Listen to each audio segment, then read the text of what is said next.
Hello everyone, मैं हूं advocate Tulsiram Singh और आप देख रहे हैं मेरा यूट्यूब चैनल। तो कैसे हैं आप? आशा करता हूं अच्छे होंगे। देखिए, आज मैं जो बात करूंगा, आज जो टॉपिक है वो हर आदमी की ज़रूरत होती है, हर आदमी से रिलेटेड है। बिजनेसमैन, स्टूडेंट, किसान, कोई भी है, ठीक है, हर आदमी से रिलेटेड है। क्या नाम है, उससे संबंधित अपना जो सवाल है, अपना जो है लोन, ठीक है। हर आदमी को किसी न कहीं से भी पैसे लेने की ज़रूरत पड़ती है।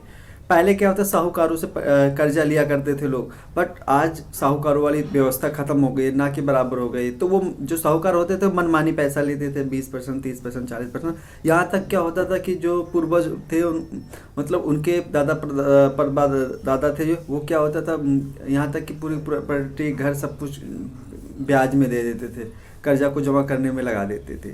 तो इन्हीं सभी से रिलेटेड आप, लेकिन आज क्या हो गया, आज हम बैंकों से लेते हैं, जो फाइनेंस कंपनी है उनसे लेते हैं, वो जो फाइनेंस उपलब्ध करवाती है उनसे हम लोन लेते हैं। तो क्या है, सुप्रीम कोर्ट और क्या नाम है, क्या आरबीआई की क्या मतलब वो है गाइडलाइन है, उसके बारे में आज हम बात करेंगे। तो चलिए शुरू करते हैं अपना वीडियो, और वीडियो पर लास्ट तक बने रहिए, क्योंकि हर आदमी कभी ना कभी कर्जा लेगा, या लिया था या ले रहा है। तो ये नियम जानना आप लोगों के लिए बहुत ज़रूरी है, क्योंकि कर्जा लेते हैं, अगर आपको चीज़ें पता नहीं होती है, आपके साथ कुछ गलत होता है, अगर आपको आपका अधिकार के बारे में पता है, जो आरबीआई और सुप्रीम कोर्ट की जो गाइडलाइन है वो पता है, तो आपके खिलाफ, आपके अगेंस्ट कोई गलत काम नहीं कर सकता, चाहे कोई एजेंट हो, चाहे फाइनेंस कंपनी हो, चाहे कोई बैंक हो। आइए देखते हैं होता क्या है। जब हमें पैसे की ज़रूरत होती है, हम कर्जा लेते हैं, ठीक है। कर्जा के हर कंपनी के अलग अलग टर्म्स कंडीशन, उसके ब्याज, सारी चीज़ें अलग अलग होते हैं, अलग अलग समय पे अलग अलग परसेंटेज बढ़ते रहते हैं। अब जब दिक्कत कहाँ आती है, ब्याज मिल गया, सब सारी चीज़ें बन जाती है, क्या कहते हैं, लोन भी मिल गया, तो उसमें होता क्या है, जैसे जो बैंक होते हैं और जो फाइनेंस कंपनी होते हैं, उनको एक उनके लिए नियम होता है, सब नियम के तहत बंधे होते हैं, उस पर मैं बात कर रहा हूँ।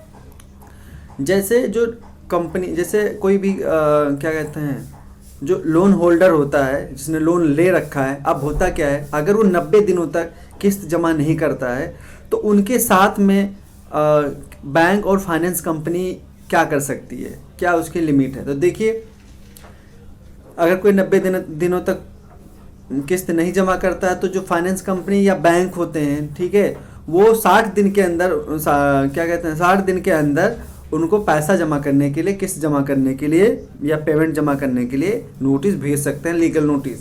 लेकिन जब क्या कहते हैं, होता क्या है, जब लीगल नोटिस भेज सकते हैं, जो पहला उनका फर्स्ट प्रोसेस होता है, अगर बंदा पैसे नहीं जमा करता तो वो लीगल नोटिस भेज सकते हैं। उसके बाद में कॉल भी कर सकते हैं, जो आप बैंक, जो सुप्रीम कोर्ट और जो आरबीआई की क्या कहते हैं गाइडलाइन है, उसमें एक चीज़ और है कि जब वो कॉल करने का जो टाइम होता है, वो 7 बजे से 7 बजे तक ही कॉल कर सकते हैं। एजेंट अगर आपके घर आता है, रिकवरी वाला एजेंट आता है, वो भी 7 से 7 ही आ सकता है। उसके बाद अगर आपको फ़ोन करता है, आपको परेशान करता है, आप तुरंत उस एजेंट, उस बैंक, उस फाइनेंस कंपनी के अगेंस्ट आप एफआईआर कर सकते हैं। अगर आपको 7 बजे के बाद फ़ोन किया जा रहा है, सुबह 7 बजे से 7 बजे तक इनका टाइम होता है, या आपको 7 बजे के बाद आपके घर आकर रिकवरी के लिए कहा जाता है, आपके साथ हिंसक कार्रवाई की जा रही है, आपसे खाली वो रिक्वेस्ट कर सकता है, आप और प्यार से बात कर सकता है। अगर आपको गाली गलौज दे रहा है, आपको अपमानित कर रहा है, आपको बार बार फ़ोन करके परेशान कर रहा है, या 7 से 7 बजे के बाद फ़ोन करके आपको परेशान कर रहा है, तो आप इसकी कंप्लेन कर सकते हैं, क्योंकि जो घर भी आएगा वो भी 7 से 7 ही आ सकता है। मनमानी बिल्कुल नहीं कर सकते, क्योंकि अगर करते हैं आप एफआईआर कर सकते हैं, और आप आरबीआई में एक मेल लिख सकते हैं, या एक लेटर द्वारा भी आरबीआई में भी कंप्लेन कर सकते हैं।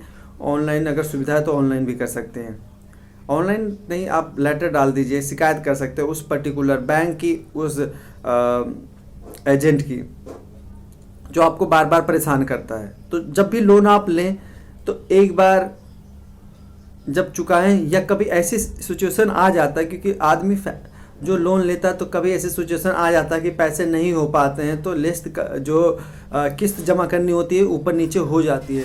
तो ऐसे समय पे अगर आपको एजेंट परेशान करता है, आपके अनगिनत कॉल करता है, वो भी 7 बजे से 7 बजे के बीच के बाद में करता है, सुबह 7 बजे से लेकर शाम 7 बजे के बाद करता है, या उससे 7 बजे से पहले करता है, आपको परेशान करता है। आपके खिलाफ अगर अदर कोई कार्रवाई करता है तो आप आरबीआई में और कंप्लेन कर सकते हैं उस बैंक का या उस फाइनेंस कंपनी का, या फिर आप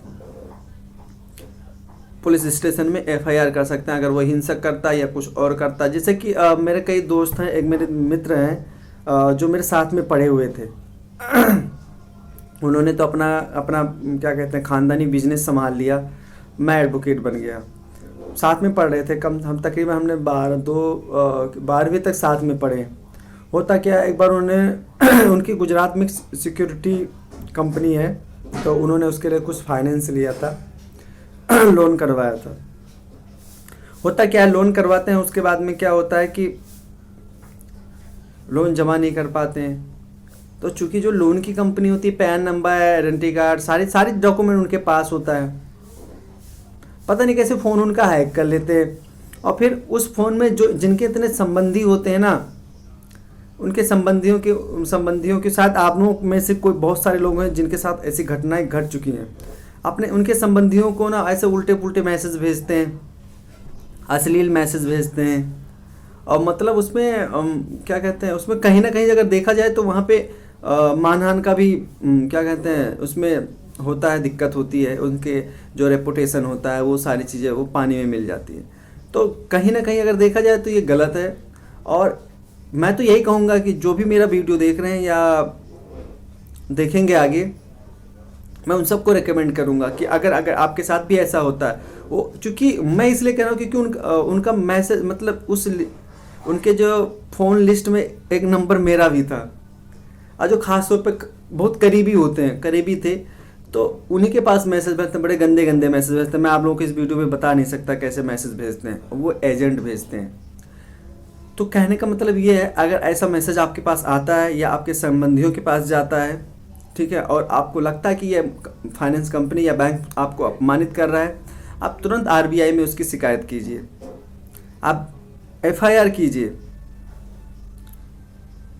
ज़रूरी है, क्योंकि आपका राइट है, आपने पैसे लिए। हो सकता है कभी कभार हाथ थोड़ा टाइट हो जाते हैं, कभी दिक्कत हो जाती है, पैसे नहीं हो पाते हैं, तो आदमी किस्त का लेट हो जाता है, तो वो चीज़ को सिचुएशन आ जाता है, क्योंकि लोग फैमिली मेम्बर होते हैं, बहुत सारी दिक्कतें आती रहती हैं, कुछ किसी की तबीयत खराब हो, किसी, तो उस चीज़ों पे कहीं दिक्कत आती है। तो उस जगह पे मैं आप लोग को यही रिकमेंड करूँगा कि आप तुरंत एफआईआर करें, और एफआईआर करने के बाद में तुरंत हो सके तो आप आरबीआई में भी सीधा एक लेटर लिख दें या मेल कर सकते हैं आरबीआई को कि ऐसी ऐसी दिक्कत है। आप पूरी डिटेल बताइए, बिल्कुल शर्माइए नहीं, घबराइए नहीं, और उनसे टाइम मांगिए कि मैं कुछ समय बाद पैसा जमा करूँगा। ठीक है, तो आशा करता हूँ कि आप लोग समझ गए होंगे। अगर समझ में नहीं आएगा तो मुझे कमेंट ज़रूर करना, मैं इस वीडियो में दोबारा बताऊँगा या और बेहतरीन तरीके से समझाने की कोशिश करूँगा।